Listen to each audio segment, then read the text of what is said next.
ఇతరుల కోసం జీవించేవారు దైవంతో సమానం.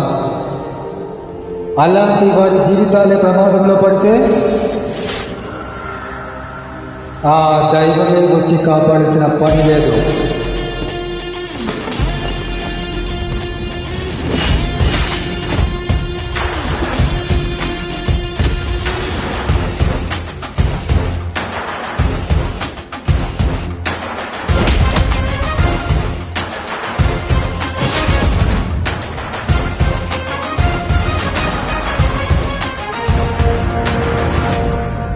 పాఠాలు చెప్పే అలవాటు లేకపోయినా అందరూ ఎందుకో ఆచార్య అంటుంటారు. బహుశా గుణపాఠాలు చెప్తాననేమో. ఆచార్య దేవో భవ.